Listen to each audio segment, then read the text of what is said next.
The Prime Minister Jacinda Ardern has given her first interview since taking back the reins from Winston Peters after 6 weeks of maternity leave. It was a kind of media day in her living room, really, before she, Clark Gayford and their daughter Neve head down to Wellington this weekend to settle into life at Premier House as PM and as new parents, of course. It's the beginning of Neve's life as a frequent flyer. They'll soon be heading to the UN in New York.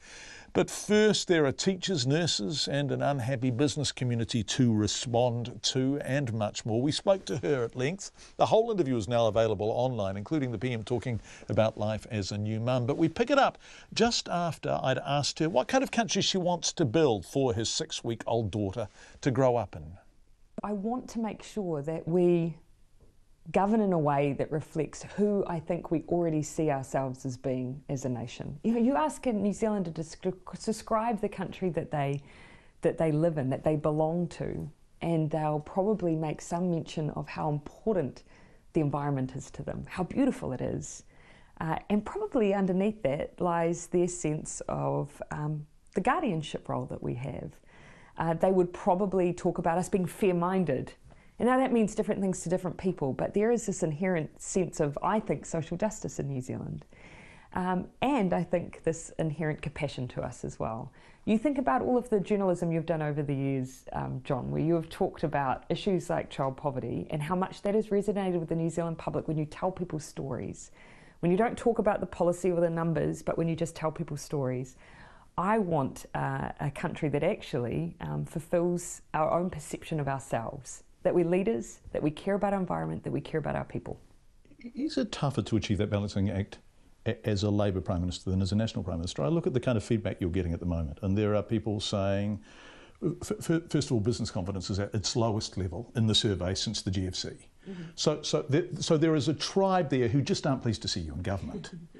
And on the other hand, we have nurses and teachers saying, now that you are in government, what are you going to do for us? Yeah. Because it has been so tough for so long. Yeah.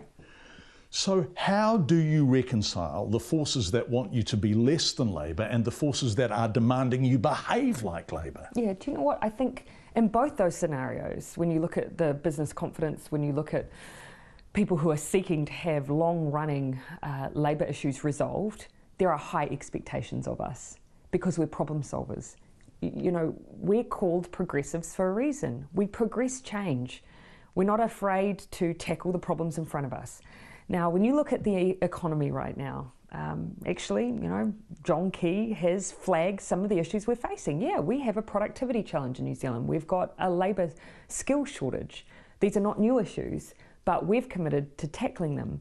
That means change. That means modernising our economy, diversifying our economy, so it's not just about dairy and housing. That places us in a vulnerable position. Now, any government that says we're going to modernise means that there's a little bit of uncertainty, because with change comes uncertainty. What I'm committed to is coming out and really fronting with that business community and saying, we're responding to the challenges you've thrown at us. We have to do it together. I get that I need to instill that confidence in you, but I'm going to do that. But on the other hand, the teachers and the nurses are saying, hey, hold on a sec. You know, we were tied to the railway track and you were the guys who were meant to be untying us. And I guess the point Alan Johnson from the Salvation Army is making is that the fiscal cap, for example, is straight out of National's playbook.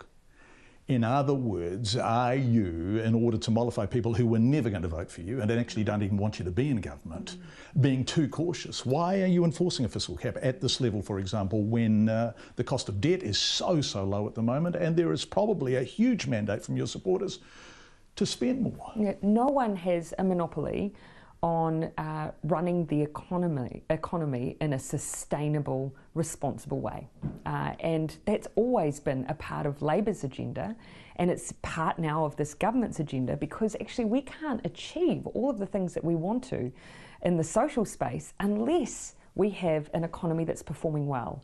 The difference between us and past governments is we want it to perform well for everybody. There hasn't been an equitable share of the economy's growth and performance with workers, with our teachers and our nurses in the way that there's needed to be. And look, that's why we have had a payoff for the nurses that's been double what it was under the previous government, and why we didn't just look at pay, we looked at their safety and their environment too.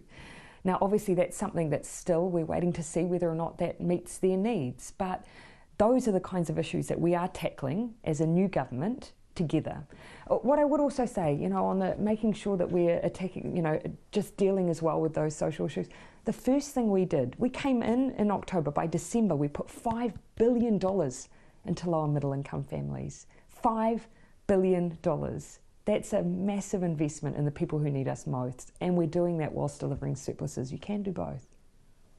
You had a baby 6 weeks ago. I'm just listening to you, and no, but you're just up, aren't you? You're just going. You're going. You are back in Prime Minister mode, aren't you? I'm up. I guess I never felt like I was down. Yeah, and that's an extraordinary energy that I just witnessed then, and also a sense of vocation. Whatever you think of your politics, that was a persuasive sense of vocation at work. So you're ready. You're ready to go back to Wellington, aren't you? You know, I think in part the thing that I found interesting about this idea of return and going back to work, it doesn't feel like a job to me. You know, it's not something I get dressed and go into the office and do a 9 to 5. This role and the chance to make change, that has been my every waking moment for going on 10 years now. In fact, a bit earlier, if we're going to hark back to my days as a young person. So actually these 6 weeks have been a part of just what has been an extraordinary opportunity, not a job. So when are you heading back down to Welly? Saturday. And the three of you are going? Yep, front pack. Yeah, and Clark, who's being a beautifully doting dad in a room not far away. Yes. So you'll set up in Premier House, Yep. which is so close to the Beehive, so Neve and Clark will be able to come and go. Yep, and we'll make it work. And you're excited about that, aren't you? I am. Actually, I'm you know, keen to get down there and feel assured that, you know, we are going to make it work. And to demonstrate to others that we will too. Jacinda Ardern speaking at her home earlier today in Auckland. The whole interview is now available online.